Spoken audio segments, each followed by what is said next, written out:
porn, state office, hostile work environment. Absolutely. If this did happen, I'm not saying it did, but if it did happen, it would be fireable. That would be a fireable offense. On Trial with Josh Lowry. Welcome to On Trial with Josh Lowry, the show where we take one issue per episode and we put that issue on trial. Today, the issue that we're going to put on trial, we're going to talk about the attacks on the press, right? So we've always heard about the First Amendment and the importance of an impartial media, but we've also seen, perfect example, just in the last couple of weeks, the Wall Street Journal, of all places, has had some pretty salacious, what was the word they used? Body reporting on a supposedly body letter that Donald Trump wrote to Jeffrey Epstein. The Wall Street Journal has also reported that the Attorney General Pam Bondi has told President Donald Trump that he appears in the Epstein files multiple times. Donald Trump's response, of course, was to say, "It's made up, it's lying," and then to sue the Wall Street Journal. And the issue that we're going to put on trial today is exactly that. Why is that his defense, and why has it worked so well? So let's start here. Do you guys remember that movie, The Minority Report, with Tom Cruise? Came out in like 2002. It's worth a rewatch. It was based on a science fiction book, actually pretty interesting. And if you go back and watch it, what's really crazy is that Tom Cruise literally looks the exact same today that he did in 2008. For all these tech bros who are trying to figure out how to live forever, I think Tom Cruise has already figured it out. But so look, here's what happens in the Minority Report. In the future, there is like this system where there are these three psychics. I believe they're called precogs, right? In it. And what happens is when these three psychics come together and say, this person is going to commit a crime, that person then gets arrested. We can't have crime if the crime is stopped, right? And the idea is we've created a perfectly safe. So what happens if one of the psychics doesn't agree? See, that's the whole premise of the movie, because for people to truly trust in a system in which we say we are going to arrest someone before they even commit a crime because we know it was going to happen, then everyone, not just the law enforcement, the public, everyone had to truly trust and believe that these psychic predictions were correct, that they were going to happen. That's kind of the whole thing of like when we talk about the rule of law, right? Like we're supposed to believe that everybody has the same chance in court, that if you commit a crime and you're tried by a jury of your peers, that it was fair that you were found guilty or not guilty, and it was fair of the outcome, right? And so the idea of Minority Report is we are going to give people the same certainty, the same belief that what is being predicted is fair. That's what was going to happen. This person is being locked up because they were undoubtedly going to commit a crime. But in the movie, come to find out, one of the three psychics would not agree. And that was what is called the Minority Report. And so in it, Tom Cruise finds out about a Minority Report. It's a belief that he's going to commit a crime, something like that. I don't remember the entire plot. But the important part is the people in charge, the people that run the system, go on a full-out attack to make sure that this stays covered up, that there's ever a Minority Report. Because for people to have faith in this system, that it is okay to arrest you before you commit a crime because these three psychics said you were going to commit a crime, they have to keep the public's complete faith that what the psychics are telling them is real. Well, that's kind of what the Republicans have done now. They have understood that for Americans to have a belief in what they're being told, there has to be some trust in who's telling the story, the facts, right? And the Republican stories and the way that they just operate has completely changed. Used to, if you got a set of bad facts, you try to spin them. You try to say, no, here's why it's not bad, or, hey, things will get better, right? But we have seen now for a decade, if Donald Trump gets some bad news, he just says it's wrong, it's a lie, it's made up. I mean, yes, he's doing that with this Epstein story, but we've seen him do that for 10 years. And we've seen the Republicans do that everywhere now. The attack on the press wasn't just for no reason. It wasn't just to keep reporters from reporting about stuff. It was so that when you are told something that the Republicans don't agree with, they can get you to not believe what you heard. They want you to not believe your eyes. They want you to not believe your ears. They want you to not believe facts because they don't want to have to abide by them. They want to run by their own made-up fairyland. So my guest today is a top-notch reporter, Tom LoBianco. He runs 24 Insight. It's a great independent site. We're going to put the link in. Go subscribe, follow this, because we need independent reporting more than ever. The reason I wanted to talk to Tom was I wanted to know, as a reporter, when you're following the news, when you're following specifically politicians like this, like Trump, like Vance, what effect do these attacks have on you? And Tom knows as well as anyone. Tom is probably the foremost authority on Mike Pence. Now, I know what you're saying. That sounds like a boring assignment, and I think it probably was. Mike Pence is not exactly the most entertaining guy, but he was the governor of Indiana for 4 years, and Tom was here covering him. And then Mike Pence went on to become the vice president for 4 years, and Tom was there covering him. Now, we all know it turned out great for Mike Pence. His loyalty was rewarded, and none of Trump's followers ever threatened to hang him or anything like that, right? Great story. Rode off into the sunset. Everything went great, if I remember it correctly. But Tom covered not just Pence. He's covered the White House. We talk about it a bit in the interview, right? And I'm really glad that we could have him on so you guys could hear firsthand what the effects these attacks are having on the media, on reporters. And it's not actually what I thought it was going into the interview, right? Tom talks about, yes, there are personal attacks. Yes, they try to discredit you and stuff, but it doesn't really change how you report, right? A reporter is a reporter. Some of the bigger problems have been the limited access. He talks about that. A reporter is still able to report around it. Yeah, they're reporters, right? Like, things get hard, you still find a way to do it. But there's definitely access being limited to reporters under the Trump administration. But the big one that Tom really hits at, and he even talks about like his own fears of this, are the lawsuits against the media. Taking us back to Trump and suing the Wall Street Journal. It's scary for a reporter. Yes, the law is usually on their side. But look, I can tell you firsthand as an attorney, just because you're right and you'll win a lawsuit doesn't mean that you won't necessarily get sued. And it could take a long time to win a lawsuit. And for a lot of these companies, now they have to lawyer up, they have to pay attorney's fees to get the case dismissed. And they end up settling for different reasons. Sometimes it's just more cost effective. Sometimes you're trying to buy Trump's favor so that you can still have a merger with another corporation, hypothetically, right? Sure, that never happens. But Tom talks about the effect of those lawsuits and how it does make reporters think before they publish stuff. But as we were talking about that, something really hit me. I think the effects on the reporters from all these attacks are less than we actually think. Does it make it harder? Yes. Does it suck? Yes. Does it make them public enemy number one sometimes? Yes. But reporters report. And if anything, even under Trump, there was still that report about all the Epstein stuff. That's why he's suing, right?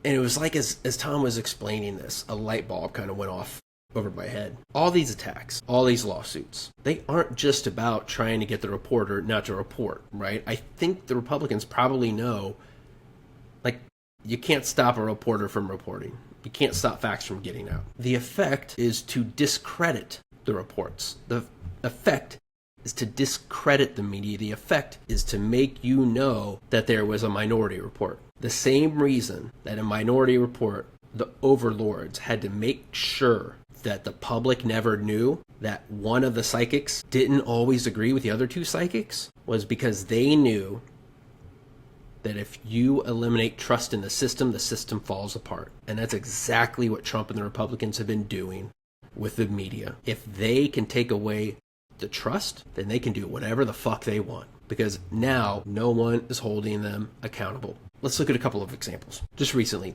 the big beautiful bill. This thing is passed. The Nonpartisan Congressional Budget Office explains that this thing will throw 16 million people off their health care insurance. So the Republicans just looked at their voters and lied to their faces. They say, no, it won't. It's only going to kick lazy people off Medicaid. Right? It's only going to get able-bodied workers that are laying at home getting Medicaid benefits. First off, it's completely wrong. The big beautiful bill also kicks off like 4 million people that aren't even getting their health care through Medicaid. They're going through Obamacare exchanges, other ways, right? So when they say it's just about lazy people on Medicaid, no, it's kicking people off their health care insurance that aren't even on Medicaid. Point two, that's not how Medicaid works, right? You don't sit at home and just like get checks, right? It pays for medical bills.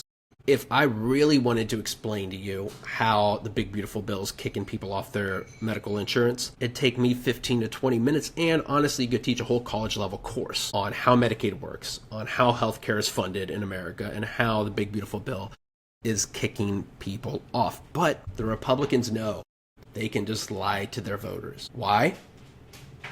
The lie wouldn't be effective if they hadn't already discredited the thing that will disprove their lie, right? They go to their voters and they say, this doesn't cut anyone off insurance. And then the news comes and says, hey, the CBO just said it's going to kick 16 million people off the insurance. And the Republicans just go, fake news. Don't believe them. You know that dirty NPR. You know Big Bird's had it out for us for years. That liberal media. Anytime they don't agree with the facts, they attack the facts. Anytime they don't agree with the story, they attack the storyteller. Anytime they don't agree with anything, they just attack the source. I mean, come on. Like at this point, the Republicans aren't even trying to tell you that they'll improve your lives anymore. Like basically they just talk about how they're going to hurt other people. And if they do say anything about improving your life, like pay attention. They never explain or like tell you how they're going to do it. Like Trump said he's going to end inflation day one. Didn't happen. He lied. Trump said he was going to make IVF free. They just announced that's not going to happen. He lied. Every Republican and their mother told you during the 2024 election they had to fight crime because crime was at an all-time high. It was not. But they can get away with lying to their voters because the people that provide the evidence to show that the Republicans are lying have been discredited. The Republicans fabricated a minority report and then put it out there to all their voters so that they would never believe factual, true outcomes. Think about this. They live in a world basically with no consequences, right? Republicans can say anything they want and it will not come back to hurt them because they have undercut the media. They have undercut the people that provide us the news. Look at what they're doing. They're not trying to improve anyone's lives anymore. They're literally trying to attack different groups that they don't like, or they're trying to enrich billionaires. They're throwing people off of healthcare. They're cutting environmental regulations. Did manufacturing come back? No, we're losing manufacturing jobs. And it doesn't matter. They know no matter how bad the economy gets, they don't have to prove to you that the economy is not bad. They don't have to prove to you that things will get better. They don't have to prove to you that it wasn't their fault. Nope. They just have to get you to not trust the people that are telling you truthfully that the economy is going downhill. They just have to get you to not trust the people that are telling you you're getting kicked off your healthcare. They just have to get you to not trust the person that's telling you that our air is getting dirtier, that our waters are getting dirtier, that we're making it harder to breathe. Pretty easy racket as far as they're concerned, right? Don't ever have to improve anyone's lives anymore. There's no consequences. Imagine as a job, you go to work and literally the results of your work don't matter. You don't have to do a good job. All you have to do is when you have your job review, you convince HR that the person saying the bad things about you made it all up. You get to keep your job. It's messed up. I would think that you get into politics to help people. I certainly did. I'm guessing that the reason you follow politics is you want to see people's lives get better. But that's not what Republicans are interested in anymore. The elected Republicans are only interested in staying elected. And they have found the easiest way, instead of campaigning, instead of improving people's lives, is to just cut the news at the ankles.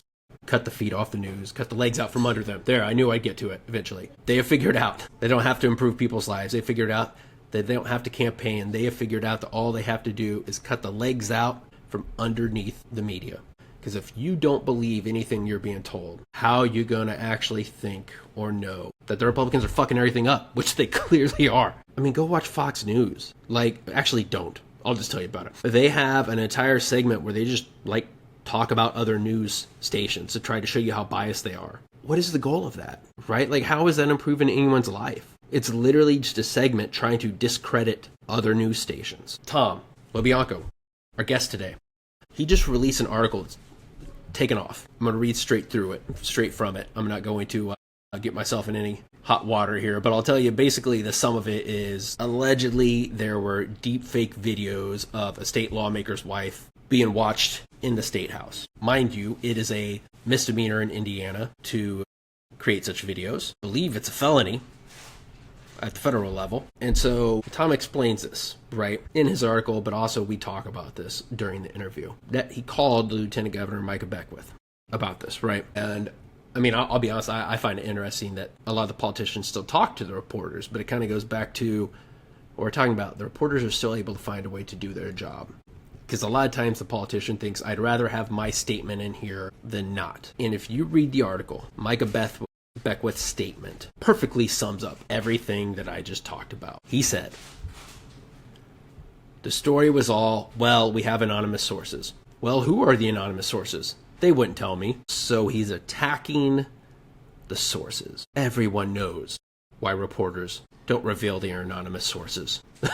Because that's how the person gave them the information on the promise of anonymity, confidentiality.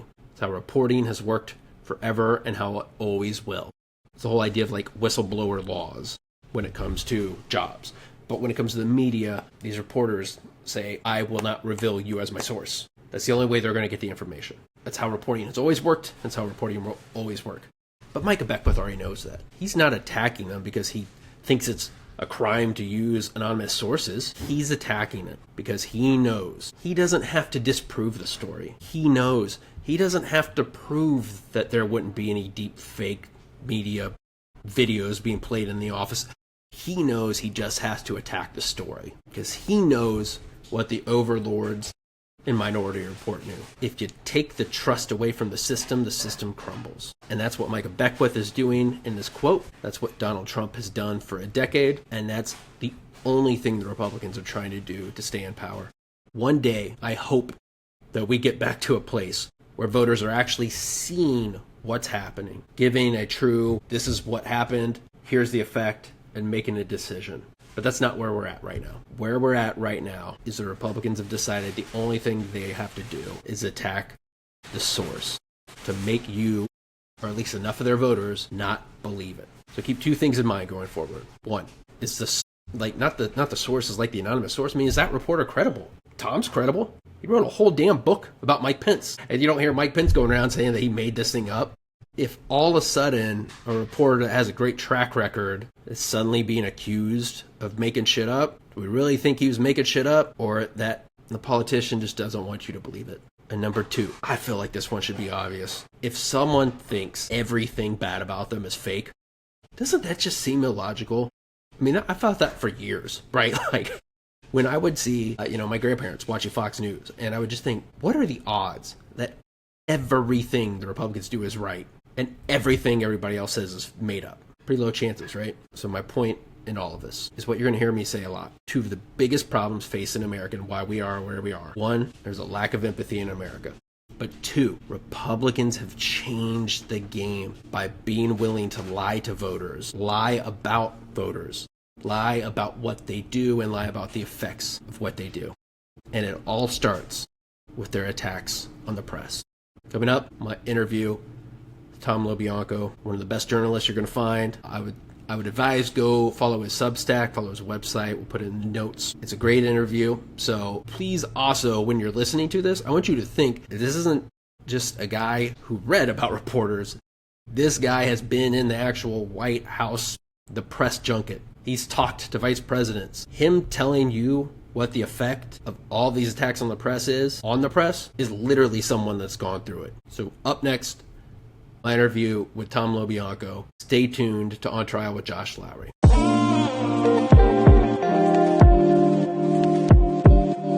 All right, welcome back to On Trial with Josh Lowry. My special guest today is Tom LoBianco. He is a very credentialed reporter, basically the foremost authority on Mike Pence, Indiana's own, I think you could safely say, and now runs the site 24 Site News.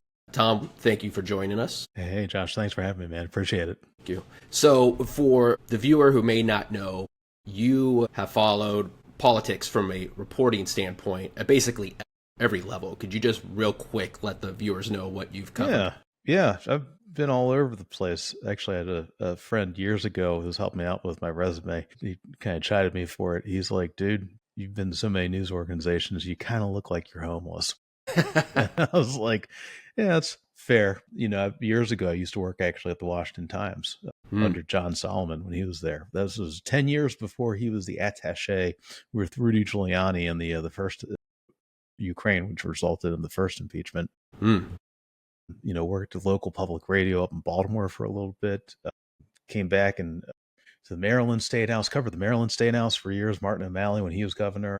I was working at the AP on a contract gig, and they shipped me out to Indiana back when it looked like Mitch Daniels was going to run. So I covered the Indiana State House and Indiana politics for 4 years for the AP. As I say, I was on Rob Kendall's show, Kendall and Casey and Kendall earlier today.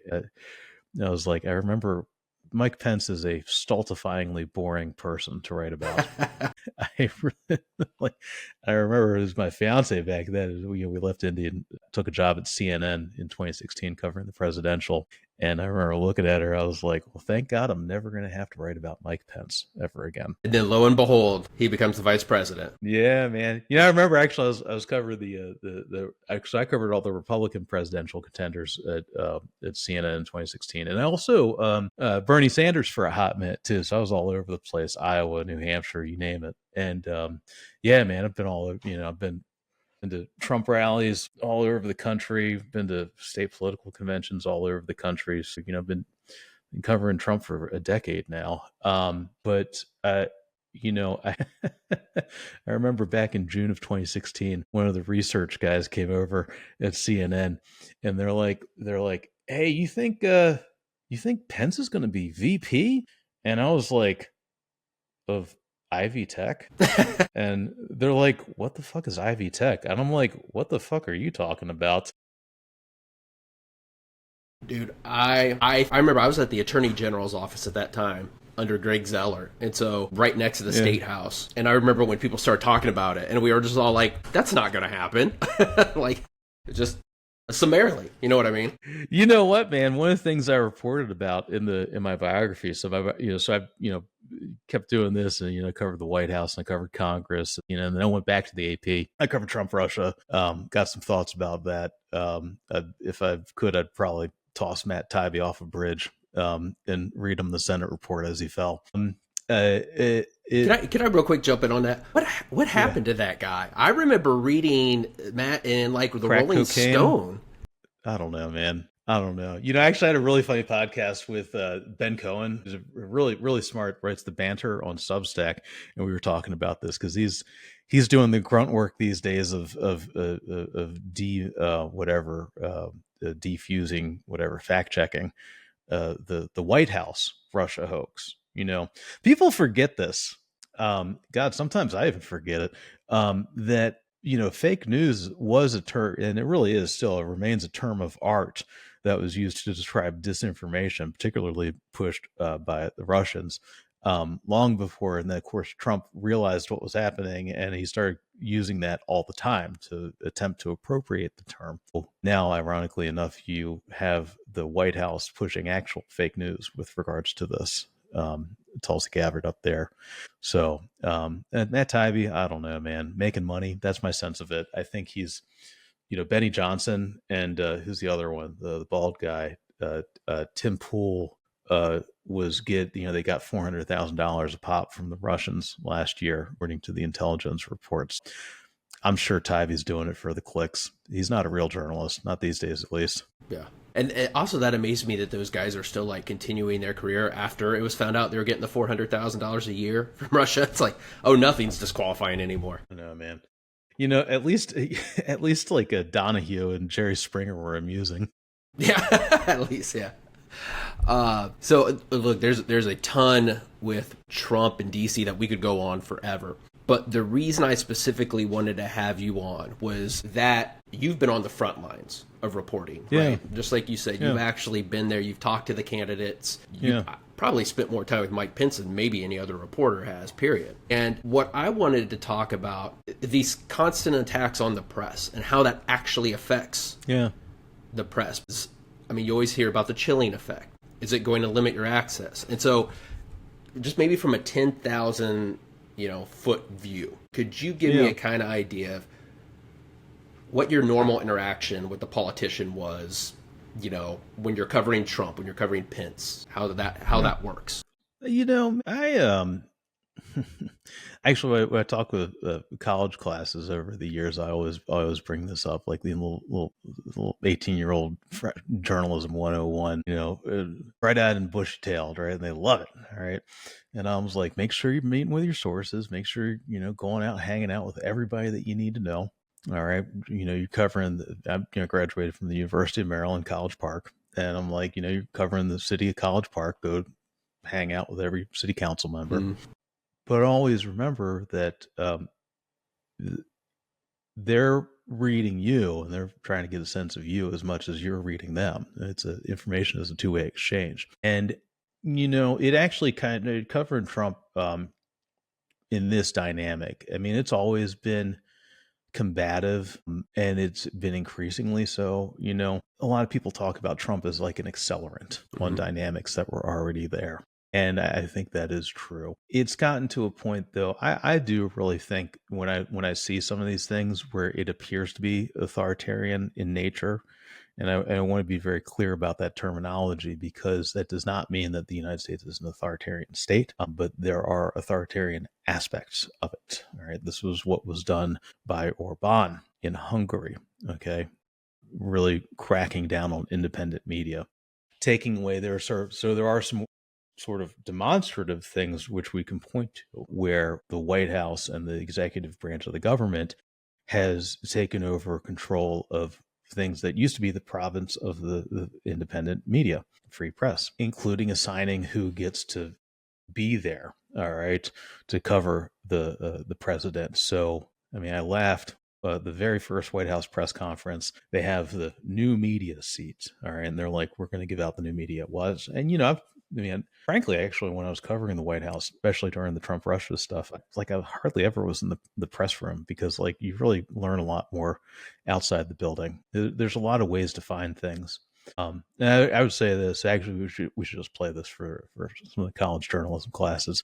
There's an incredible book by Robert Caro called Working. And it's how he did all of his LBJ reporting. Robert Moses, the power broker, I mean, just legendary in understanding circles of influence and access. You really need to understand people. I just don't, there are some demonstrable things which are, really bad, objectively bad, like taking away the right of the White House correspondents to make their own determination on pool rotations. Who are the people that go out there? There was some BS. The first day of the new media seat that was created by the White House, it was filled by Mike Allen, who used to be at the Washington Post for years, and then created Politico, and then created Axios, which I think is Cox Communications. I mean, that's not new media. It would be like if I don't know. It's not. I don't even know what the corollary is. And then the next day they had a Republican podcaster in the seat, and they do have the Russians in there too. That Tim Pool guy is in the rotation too. Maybe he's dropped all the Russian stuff. I have no idea. I don't listen to him. But it's got a little more combative. When I was growing up back in the day, I'm from Baltimore, and there used to be just a handful of cranks. All right. And one of the guys this guy was a lunatic back in the day. Now everybody's a lunatic. So it's like, how do you even differentiate? His name was Les Kinsolving. And he used to be the crank in the back of the White House press room who would just throw out the craziest freaking questions imaginable. And anytime you go, I used to sub in when I was at Yahoo News a few years ago. I'd sub in for the White House reporter. So we maintained our spot in the briefing room. And there's some preacher from the Rocky Mountain, like Pastor News or whatever the hell it is. I can't remember the name of it. So these dynamics have always been out there. And I just say, the kind of the way I handle it is that, and to kind of pull this back together with the sources are reading you, or we are reading the sources, is, this is actually a lot of how I covered Pence when he was running for governor. He was always very cloistered. He's always been very closed off, and they really kept things from us for a long time. And reporting, we're like water. We find a way in. Okay, and it's like, all right, you can't learn anything knocking on the front door. Start working on some side doors. And I think that's we have to adapt. Now, there are some real, concerns in terms of political violence, the lawsuits too. I would note that the chilling effect of this. These are meta level things which are deeply concerning. Trying to, so David Ellison. A lot of people don't know this. It's funny. I get lost in the weeds as a politics reporter. I'd always forget how much people forget or don't know about things. So David Ellison is the son of Larry Ellison. David Ellison is the one with the CBS merger, right? As part of the CBS merger, there's like a tent monitor that's put in place to make sure it's properly conservative. All right. And all right, that's the person they're going to put in there. Well, Larry Ellison was the money behind Tim Scott when he ran for U.S. Senate. All right. And frankly, things have changed so much that very often, if somebody's not going to win a major primary, behind the scenes, we will talk about a candidate as a donor's person, as a property of a donor, basically. And so, if it's, for instance, Ted Cruz was God, what was he? It was I'm blanking on right now. The crazy guy, the Mercers. That's it. Yeah. It was all the Mercer money back then. Kellyanne Conway was running it for a long time. She was directing the Mercer money. So what happened, with filing these lawsuits to really clamp down on what the major institutions are, these are all chilling effects. These are all very real. But, I think we're in a interregnum right now where people are learning to adapt. We're all learning to adjust. And the reality is that the public wants to know. People want to know. They want to know what's happening, right? And they don't want Pavlov. All right, like they just don't. Okay, and so things are changing right now. It is very hard when you have the White House fighting you, but that happens. We're smart. We're all adults. Well, most of us. Yeah, I guess the counterfactual to the idea that there is a chilling effect, or too much of it, is with all the anti-press tactics taken by the administration. Just recently, the Epstein report. The fact that Pam Bondi had briefed Trump still got out. So people are still finding a way. Do you think, is it harder, though, for the reporters to find this information than it was before? Yeah, some of it has to do just with the political operation itself. Is this iteration of what Trump is, his political operation. They generally speaking, have done a better job at controlling the leaks. You don't hear as much. It doesn't mean that the chaos is not happening. It just means that you hear less about it, and there's fewer. It's more channeling of information only through a couple of choke points. Some of that is by design of Susie Wiles, who's kind of the real chief of the operation, the chief of staff over there, and a true chief of staff, not in the way that he had in his first administration. But I don't know. You also see it fracturing. I mean, look, there was a really big fracture when Elon left. I mean, don't forget that one of the big reasons that we're talking about all this is because the owner of one of the biggest megaphones in the entire world, who also happens to be the richest person in the world, and I would say tweet, public statement. That's a public statement by one of the richest people in the entire world saying, oh, hey, what about the Epstein files? Right. And you can delete that public statement, but it doesn't change the fact that it uncorked it. And here we are. Right. So yeah, man. I think maybe what I'm hearing, and you could tell me if you would agree with this, it sounds like the reporting is still possible. Yeah. The issue maybe that we're seeing more of is whether the news is getting to someone, one, in their algorithm, but two, whether or That's not a big problem. A company is going to push it if they're concerned about a lawsuit by Trump. So let's actually take my points in reverse. Yes. The lawsuits. I mean, I think we all have heard about them. Yeah. We all think, well, I don't know if we all think. It sounds like that's why Stephen Colbert was fired. There's the push on 60 Minutes. Yeah. But that is some of the big networks. Is some of this offset by the fact that there's so many dispersed ways of reporting now? Yes. Well, let me go back to something here. And I think about this as somebody, I mean, that's my site right there, 24 Site News. And I started this 18 months ago. Please do go sign up. Make sure to support independent journalism. I don't have any billionaires. And if I did, I wouldn't be doing this. I probably wouldn't be here. I'd be down in Patagonia. somewhere.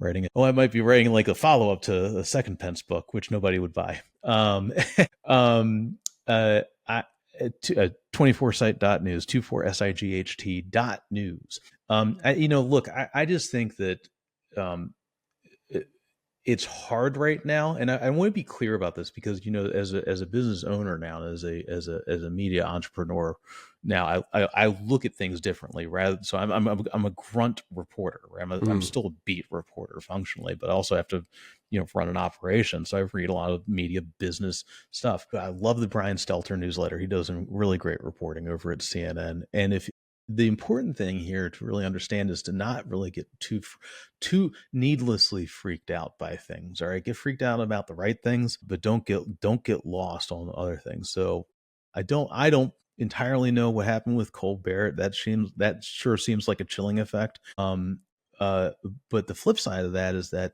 they kept in at 60 Minutes. They kept in, I think it was Tanya Simon, the lead producer, who everybody respected. Okay, so that is a good thing, and it's hard to do. That's why you have us to do it, right? Is try to knit together piece by piece. So I try not to ring the alarm bells too much on everything that kind of, but also remind people too, like what we are in right now it's frightening. Not gonna lie, like it really is. Let me ask you specifically, as a business owner, as an independent news source, do you worry about a lawsuit before you publish an article? Yeah, absolutely.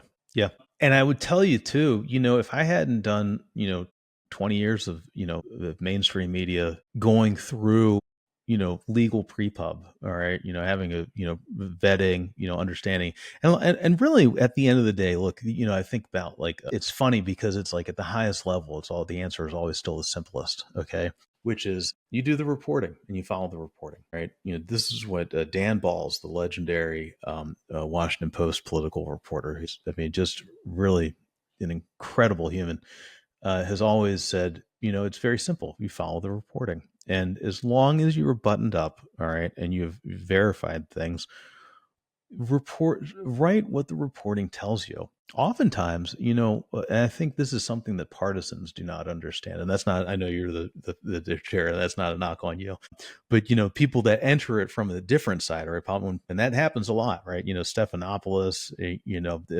Pickett, right? I mean, people switch industries constantly. The Bush twins, they'll come over into journalism, and maybe they don't really understand that. When you come in with a preconceived notion on a thing, oftentimes, at least I found, is one of the reasons I enjoy reporting. When you follow the reporting, what you find in the reporting, number one, is accurate. Right? That's why we put it out there. Right. It's always more interesting. I am always more surprised. I like the journey. It's like, to me, it's always fun. And then you start to see things fit into place and you're like, that totally makes sense. So, I do worry. I'll tell you, last year, I was quoted in the Columbia Journalism Review last October, I think, about some investigations we did into Paul Manafort. Ooh, and we nailed the hell out of him about him back channeling stuff into the Trump campaign. Chris LaCivita, the co-chief, won't talk to me anymore. He fucking hates my guts, and that's fine. He's not the first one, but I did talk about it. I had a nightmare. I had a nightmare after we published, months after we published, and I woke up in the middle of the night and I was texting with Manafort, and in the dream, in this nightmare, and I was texting with him. And in the middle of the text exchange, he's like, haha, I'm not actually Paul Manafort. And I was like, well, shit. And then I woke up. It was like 3 a.m. And I was like, fuck. And then, like, I couldn't get back to sleep. And I was like, how the hell did I check it to make sure that was actually Paul Manafort I was texting with for comment? Like, how did I do that? And it had been months since we published.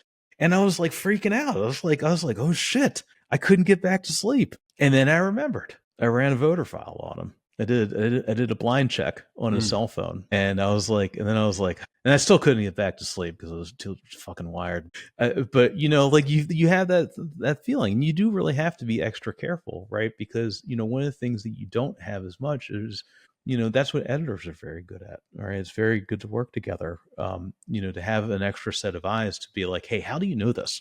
All right, like, do you really know that? I'm like, yeah, good point. All right. So I really do slow down a lot. But the fundamentals are always there. It's, once you know how to do them, man, you can carry it forward. Yeah. So, in story you just told about Las Vidas, that brings up an interesting Yes. That's point. right. I mean, you guys, like you said earlier, you get to know your sources, you get to know who you're covering, just like they get to know you. Yeah. Yeah. Is there? Well, let me ask this: how do you balance wanting to keep access to them with wanting to get the truth? Because I think we have seen sometimes. I mean, Trump's the easy example, right? But like somebody say something wild, that a easy follow-up question would seem to be appropriate. But if someone is blatantly lying, they're going to take it as disrespectful, right? And so, like, how do you find how to balance that? Yeah. I have always found, and I will tell you that this is the way that I approached this most recent story that I've been working on the last few days with Micah Beckwith and the deepfakes inside the lieutenant governor's office. Number one, when you call somebody as a reporter, all right, so there's kind of like a pre-reporting process of just checking. All right, like I'm just trying to make sure, like, what is real here. That can be a very hard thing to do, especially in the world of politics. But when you do call people, when you're okay, now we're ready to like start reporting this and to write it, to put it together.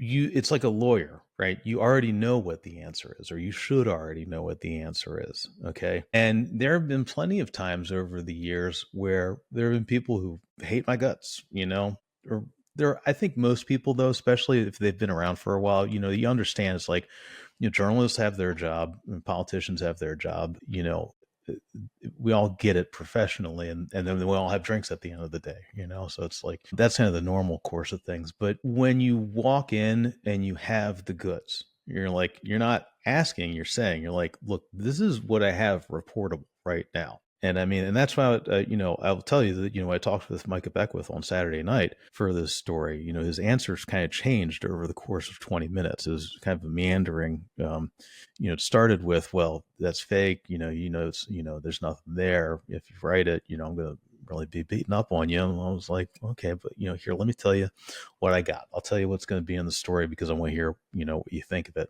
And by the end of it, he was saying, well, if this did happen, I'm not saying it did, but if it did happen, it would be fireable. That would be a fireable offense. And I was like, yeah, absolutely. Porn, state office, hostile work environment, absolutely. And he's like, yeah, absolutely. Yeah, like if it did happen, I'm not saying it did, but if it did. And it's like people will respond to what you have.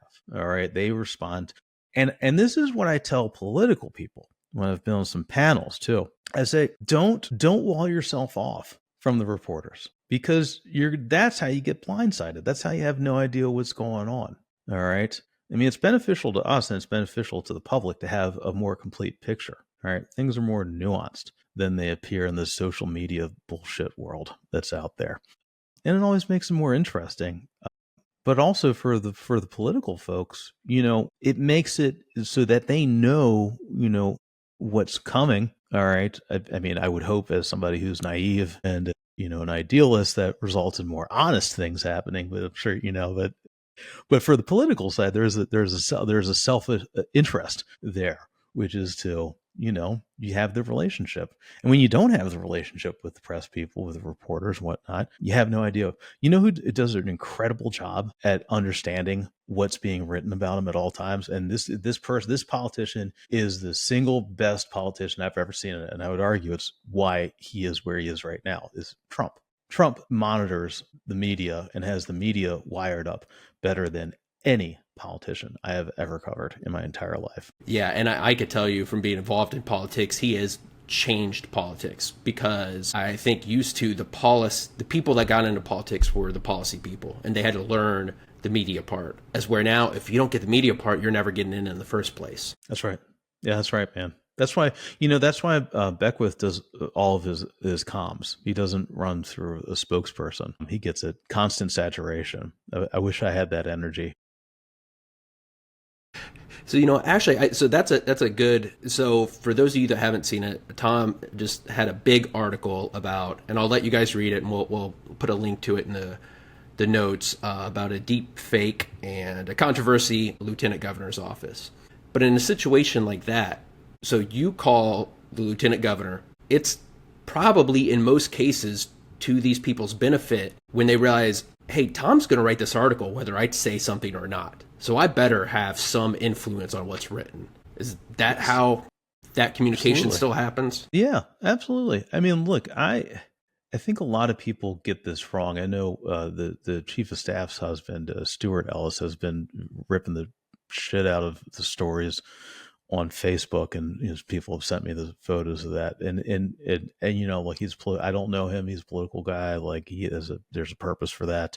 But from what he's writing, he doesn't understand how this happened. Which is when you report stuff and you put the information in there, it helps to have more information, more context. All right. So if, for instance, and I mean, I don't know about any legal exposure here, but as a reporter, as a journalist, I would argue it was very good that Micah talked on the record about this, because that was about, I don't know, 30-40% of a very complicated, very intricate story in which he has paragraphs in there. And it doesn't change what the facts are, but it does give the reader more to look at, all right, more to consider as they're reading it. So, I think that's, it's important. Now, the flip side of that is that, if somebody is on the record, like, the president, for instance, who is on the record constantly, like just can't stop being on the record, but is wrong about those things. I think the flip side of that is that it's incumbent on us. And there's a very good article that was written by Dick Toffel, who's the founder of ProPublica, and I think he teaches at Harvard now, talking about how it's incumbent on us as reporters not to quote people when they're wrong. All right. If you say, hey, my name is Joe Hogsett and this is my podcast, well, I'm not going to quote that because you're, demonstrably inaccurate. Right. Like, so, and that's incumbent on us. And that's a big change here too that's going on. So yeah, man, I don't know, I'll tell you, this thing is playing out fast. I really, dear God. Yeah. Tom, I don't want to take up too much more of your time because I know you've been on a hamster wheel with all this reporting, but I have two last questions for you. So if anybody listening to this podcast is an aspiring journalist, they want to cover politicians, what piece of advice would you give them that they may not hear in journalism school, but to adjust to the new atmosphere that you guys are reporting in? Yeah. Show up. Be there. Really, to, show up and hang out. I mean, I started, and, it's a shame we don't have as many local papers that do this, but you can really almost kind of do this on your own at this point. Go to, I used to cover county zoning meetings in Frederick County, Maryland. All right.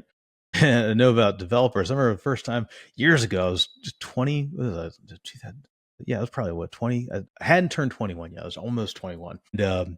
And I was sitting there at one of these county zoning meetings. I had no fucking idea what was going on. I looked at one of the old time reporters over there, Cliff, and I was like, what's going on? He's helped me out. And he's like, and I was like, who the fuck are all these people in the golf shirts? And he's like, you don't know? And I was like, why are they all wearing golf shirts? He's like, these are the developers. Like, these are the people who run the show. I was like, snap. Okay. Showing up and being around. Right. I think really it's repetition. It's learning by doing. And, read good books. If you got the stomach for it and if you got the time for it, and if you're young, you do, do all this before you have kids, read Robert Caro, Caro. All right. The Power Broker, especially, is the absolute, that's the Bible. Okay. It's incredible. And he did a very good book on, I think it's called Working. It came out like 5 or 6 years ago. And it's about his reporting process, how he goes about learning things. So yeah, showing up, learning, meeting people.